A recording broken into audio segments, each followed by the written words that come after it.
Michigan Out of Doors Online is brought to you in part by Tri-County Logging. Experienced in sustainable forestry practices, Tri-County Logging can help you manage your property by keeping your woods healthy and generate income. Serving southern and mid-Michigan for nearly 50 years, TriCountyLogging.com. We fight the battles no one hears about. We drop into the middle of firefights to rescue others. And act as one-man air traffic control towers.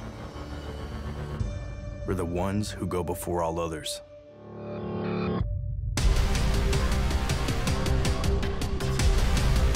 Join the fight.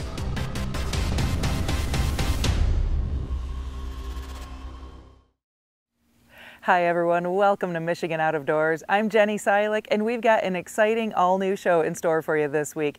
It is the height of summertime and that means the perch are starting to bite on Lake Erie. We were just down there this past Sunday morning and we're going to show you what that was all about. And Jimmy and Jordan have some other excitement in store for us this week. Well, that's right, Jenny. We do have a couple more stories on this week's show. We're going to introduce you to a breed of dog that I really didn't know much about, but is becoming more popular here in the state of Michigan, the Boykin Spaniel. And we're going to have a story on reloading and just the difference in accuracy that can be had by doing some reloading. It's pretty amazing. So lots of good variety on this week's show. You stay tuned. I'm Jimmy Gretzinger. It's time for Michigan Out of Doors. From the first spring rains to the soft summer breeze, dancing on the pine forest floor, the autumn colors catch your eyes. Here come the crystal winter skies. It's Michigan, Michigan out of doors. What a beautiful day in the woods. Someday our children all will see this is their finest legacy, the wonder and the love of Michigan. As the wind comes whispering through the trees, the sweet smell of nature's in the air. From the Great Lakes to the quiet stream, shining like a sportsman's dream, it's a love of Michigan we all share. Michigan Out of Doors is presented by Country Smokehouse, a sportsman's meat processor and Michigan destination since 1988, offers a variety of homemade smoked meats and Michigan-made products in-store and online. The Country Smokehouse features an outdoor barbecue and bar. Details at countrysmokehouse.com. By Alta Equipment Company, providing sales, rentals, service, and parts because uptime matters. From earth moving to landscaping and light construction, Alta offers over 50 brands across 7 Michigan locations to serve you. More information online or 844-GO-2-ALTA. By Polar Craft Boats, offering riveted and welded boats for the outdoor enthusiast. Whether you're targeting fish or waterfowl, Polar Craft Boats have several models to choose from that keep you high and dry. For more information, polarcraft.com.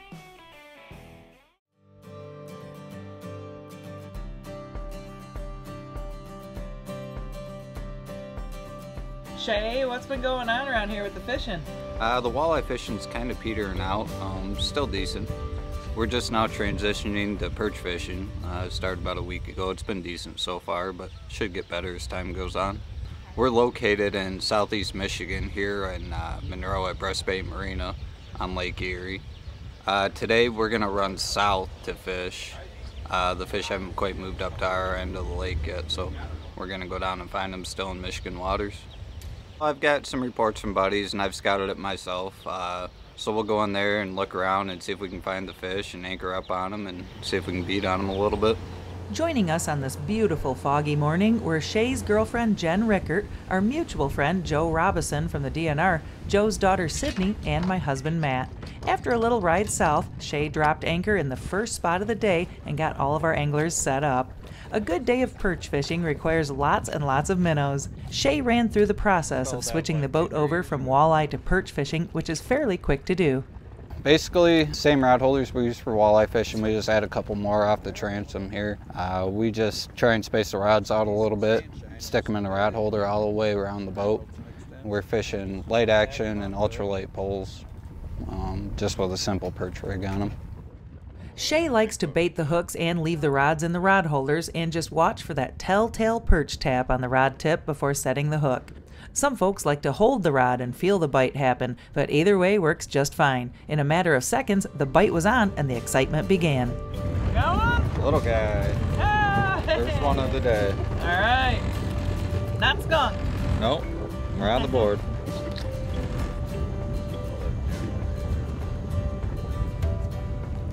going?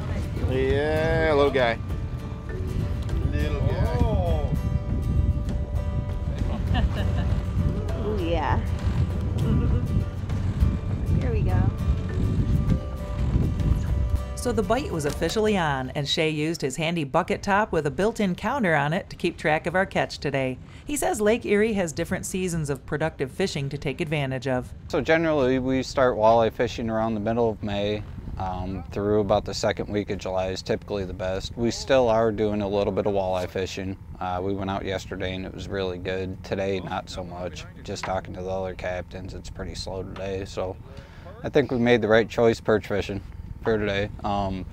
But as far as perch go, typically around the 20th to 23rd every year we start looking for perch, and we'll fish perch through the middle of October. Yeah. So Jen, how often do you get to come out here with Shay? There you go.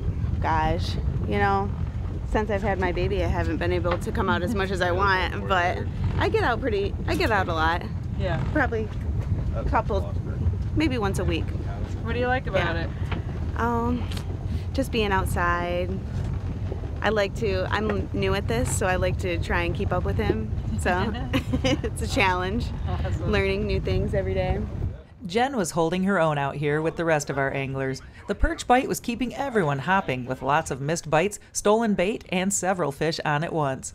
Joe's daughter Sydney has been fishing most of her 18 years, and spending time in the outdoors with his daughter is something Joe loves to do. It's pretty obvious that these two have a great relationship and share a love of fishing.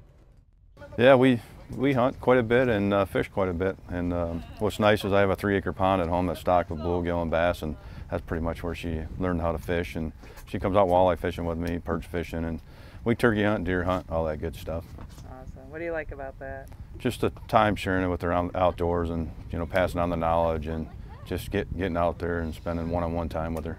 Yeah, what's important is start the kids when they're young. When you start them when they're even a couple years old, depends on their ability. But when you start them young, it just instills in their mind and attitude that it's fun, and especially after you catch them and you take them and have them cooked, like we're going to take them here this afternoon, have lunch at Trappers. It's teaching them about catching fish or harvesting animals, and talk about how hunters are the conservationists. They've been the conservationists for the last 20th century and 21st century. So, talk about how important hunters are to conservation, and just teach them the right way to do things.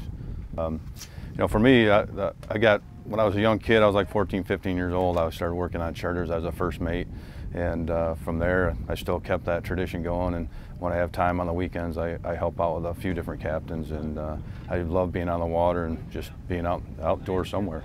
Shay put Joe to work pulling the anchor and headed to another area he wanted to try. He's been fishing here his whole life, but Shay's fairly new at the charter side of things. I've been a charter captain for 3 years now. Grew up fishing Lake Erie and started fishing full-time 3 years ago. Okay, how do you like it? Love it. I don't work anymore, I just fish. I'd say probably 100 to 120 days a year I'm on the water, whether it's on my boat or someone else's boat helping them. I'm still new in the business, so I'm not fully booked yet, but we're getting there. Every year's better and better. It's a pretty good network of guys. I'd say out of 3 different ports here, there's different captains that we talk pretty much on a daily basis, especially when we're fishing. Everyone helps each other out. How did you get into doing the charter thing? Well, I love fishing, and I had a real job. I used to manage the railroad, and all I wanted to do was fish, so I figured out a way where I could just fish every day. Started buying equipment and boats and so forth, and set myself up. Mainly yellow perch and walleye. We catch obviously sheephead, a few catfish. It's a pretty good smallmouth fishery. I don't take advantage of it because I'm so busy perch and walleye fishing, but we do have quite a few good smallmouth here as well. Well, the fish counter said we had 55 perch in the cooler, so we decided to pull lines and head back to shore for a delicious lunch. I think we're going to go clean these fish up, and we're going to head down to Trappers in LaSalle and do a little lunch with our perch. Okay. They put on a pretty good deal there. With a successful morning in the books, our crew headed to the fish cleaning station at the marina. Joe conveniently made an excuse to disappear when the skinning and filleting started, but we decided he must have been telling the truth about his Sunday afternoon meeting, because there's no way he would have missed the trip to nearby Trapper's Tavern if he could help it. Trappers participates in Michigan's Catch and Cook program, where charter captains can take their clients' fresh catch to a local restaurant to be cooked up and eaten right then and there. It's the perfect way to wrap up a successful day on the water, and Sydney was enjoying the fruits of her labor. The perch bite is just getting started this summer, so be sure you make time to get out there and enjoy it right here in Michigan's Out of Doors.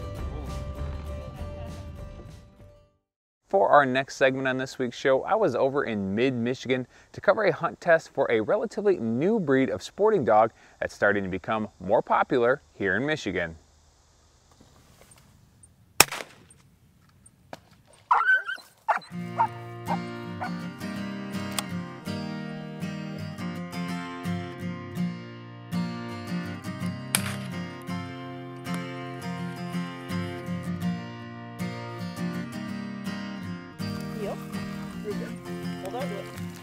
So today, this is the inaugural hunt test event for the Great Lakes Boykin Spaniel Club.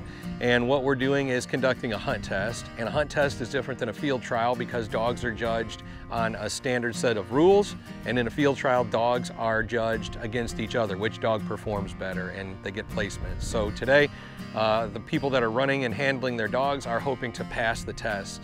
And we've got a number of folks who this is their first hunt test. So it's a lot of fun because you've got people who have been doing this for years. I've been doing this for 20 years. And then we've got people who this is literally the very first hunt test they've been to. So it's fun to watch the young dogs compete and learn this game. And it's also fun to watch the more experienced dog compete and do what they've been trained to do.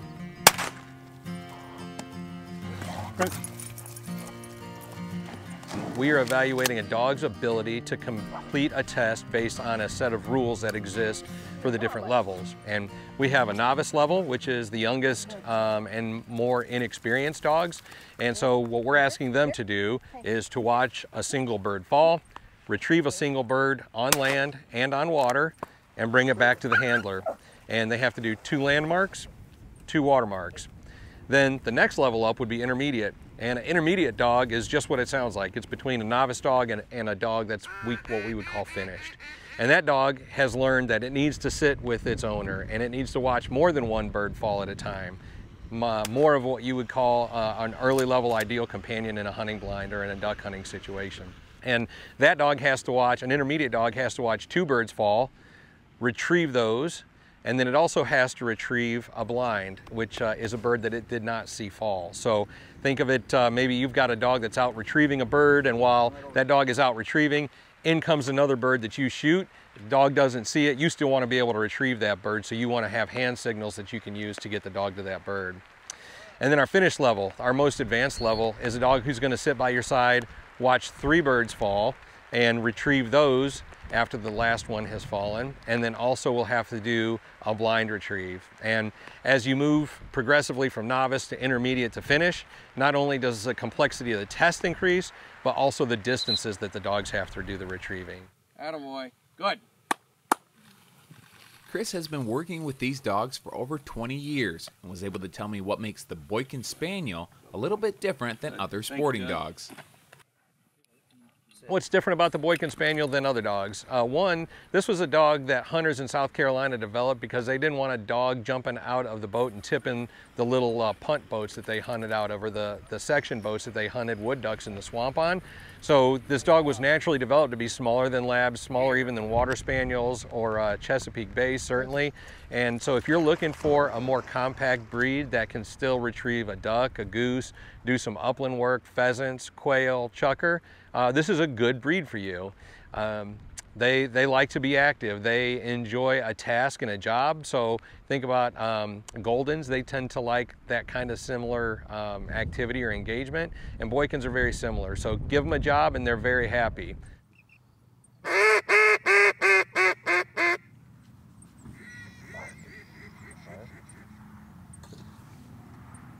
Another beautiful shot. Rip.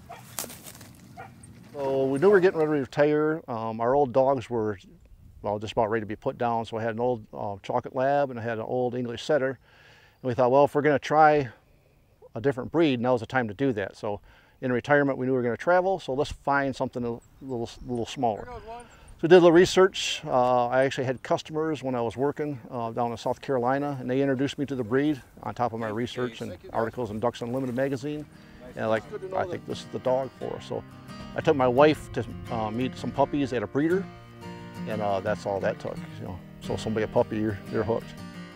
These hunt tests are a great way to extend the hunting seasons, with some dog owners even heading south during the winter to train their dogs. You know, I've read a lot of dog training articles in different magazines, you know, when I was just hunter, not training. And the opportunity here to extend that hunting season, and it's basically year round in Michigan until you get snow up to your knees where you can't do it, but a number of folks will go down south. In fact, we did that this year. We went down Mississippi and trained for a while. So you find groups of people, like-minded people with different breeds of dogs, and you go down south when there's no ice on that water, and it gives you a head start on water training for your dog. Coming into the hunt test season, it works out really well. So you get your dogs, especially up here, there's still ice on the ground. I'm swimming my dog, and we're practicing on that. So, and then, like I said, it's just a great group of people. Dog people are pretty cool people anyways. It's always fun to watch sporting dogs work, but to get to see and learn about a relatively new breed that outdoorsmen are starting to use here in Michigan was an added bonus. Special thanks to Chris and Case for inviting me out for a fun day here in mid-Michigan.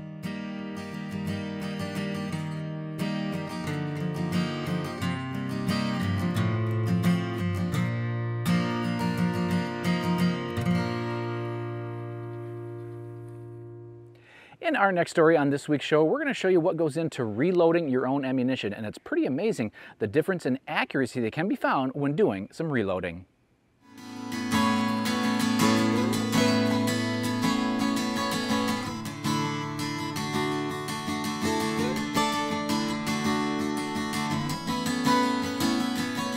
Well, Jimmy, I got started in reloading at a pretty early age. I was about 14, and I had my father used to work for the RCBS reloading company many years ago, and I started getting into hunting. My outdoor passion started increasing, and I acquired my first deer rifle, and our friend who worked for RCBS sent me some reloading dies, and I started all from there.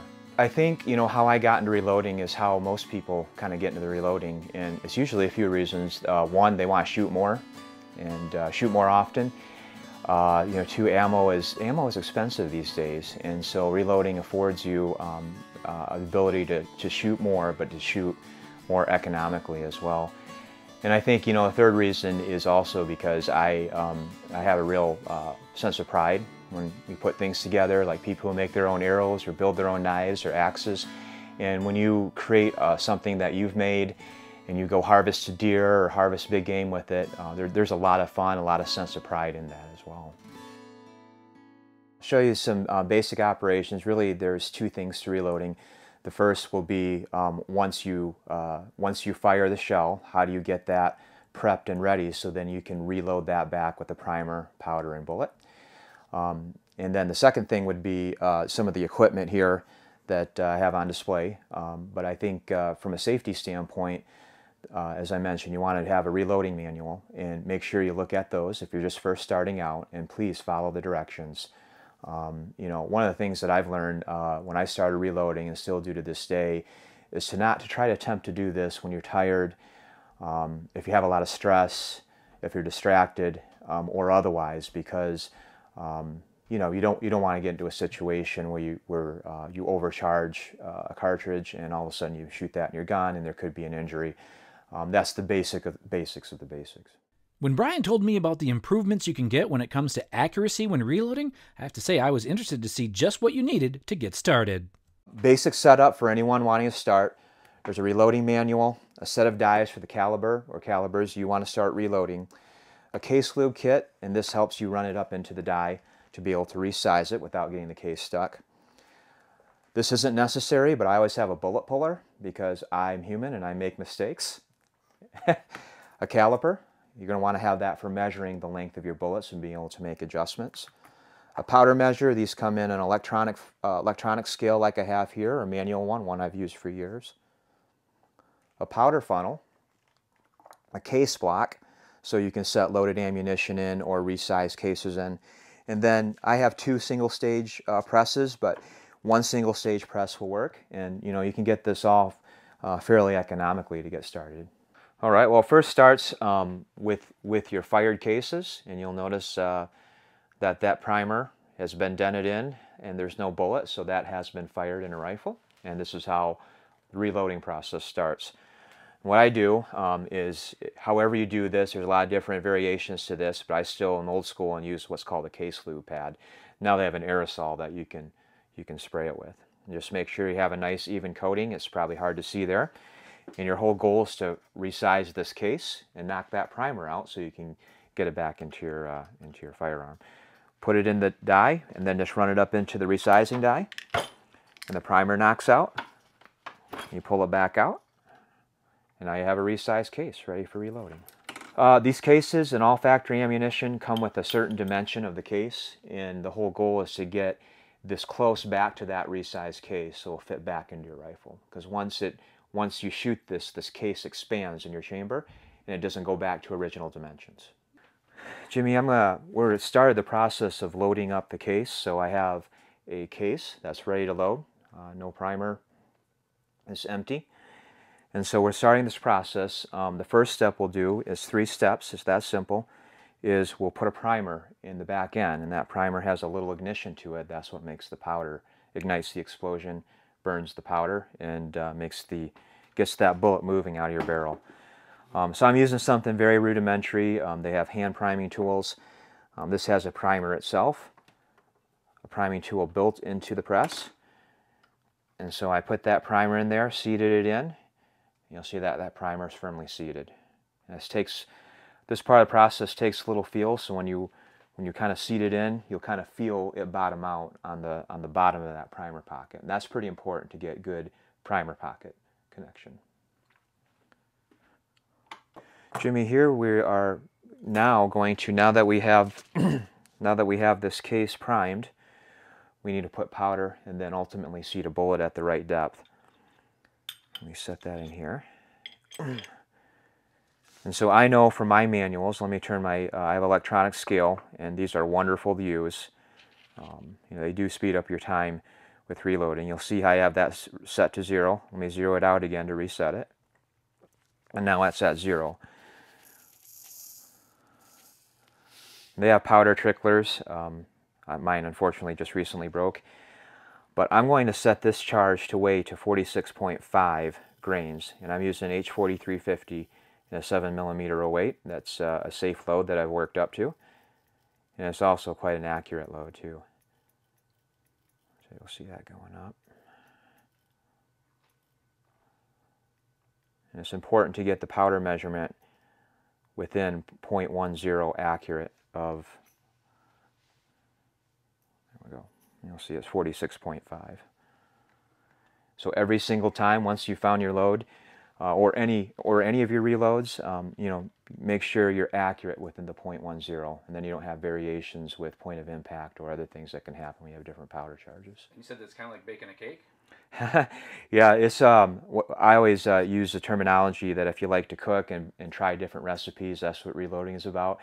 There are thousands of variations of bullet combos and case combos and primer combinations for any given caliber. So, and even the common calibers like 30-06, 308, there's an infinite number. So you can really get overwhelmed. My suggestion is to keep it simple. Start with a couple powders and a couple different bullets that you like or you want to shoot, or whatever is applicable for your game, whether that's elk or deer. It's charge case here. You see the primer's in it. It's been resized. We'll just put the powder funnel in.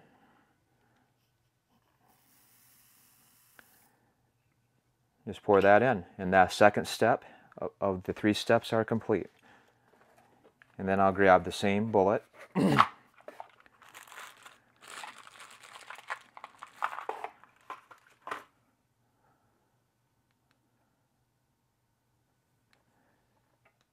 I'll seat it into the case, and then just run it up into the die, and you'll feel it enter the case mouth, and then slowly be pushed into the case mouth. It was really interesting to look at just how many variables there are when it comes to bullets and powders. It was something to see just how dialed in you can get a load. Don't be surprised when you first start out reloading with a given rifle. that, you know, your groups kind of look like this, right? You have some that shoot well, some recipes that shoot around 1 inch, and some that, you know, probably won't make the cut, that are just probably too much to be acceptable for some hunters. Okay. And with a little bit of time and a little bit of tinkering, recipe adjustments, you can start shooting this. You can start tweaking the groups, tweaking your recipes to get them to shoot like most of the groups you have on here. I have to say I was pretty amazed by what Brian taught me today. To see what a good shooter can do with some well-made reloads when it comes to accuracy was impressive, to say the least. So if you're looking for a new hobby and a way to tighten your groups, well, reloading may be for you, here in Michigan's Out of Doors. Thanks for joining us this week for Michigan Out of Doors. Make sure you stay tuned. In upcoming weeks, we've got all sorts of fun headed your way. We'll be doing a lot more big lake fishing, some Saginaw Bay walleye fishing, and we'll do our annual trip with the TV crew and Bob Garner out on Lake Michigan out of Frankfort. You won't want to miss that. If you'd like to see where we are and where we're headed next, you can always check us out online. Well, that's right, Jenny. Online, always a great option for you to see what we've been up to here in Michigan Out of Doors. You can do that through our website. We have full episodes of the show there, and we're actually starting to post some new content that we're not putting on the television show. So you might want to check out our YouTube page or Facebook if you want to see some more stuff of what we've been up to around the state of Michigan. So much happening right now. Get out and enjoy it. And if we don't see you in the woods or on the water, hopefully we'll see you right back here next week on your PBS station. Michigan Out of Doors is presented by. Do you dream of somewhere bigger than your backyard? You can get there with Greenstone. Whether you want to hunt, fish, hike, or just watch the sunset, we're ready to help you own your place in the great outdoors. To learn more, visit greenstonefcs.com. By GREENMARK Equipment. GREENMARK Equipment is a John Deere dealership network in southwest Michigan and northern Indiana. GREENMARK provides sales and services to farmers, commercial businesses, large property owners, and homeowners. Information about pricing and products available can be found online at greenmarkequipment.com. Closed captioning provided by Marvo Mineral, makers of Lucky Buck, deer management products including minerals to supplement deer diets year-round to improve health and antler growth.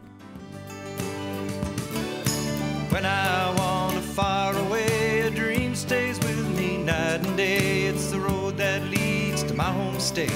I am a Michigan man. Changing seasons paint the scene like rainbow trout in a hidden stream. White-tailed deer in the tall pine trees. I am a Michigan man. I am a Michigan man. Ask where I'm from and I'll show you my hands. Lord above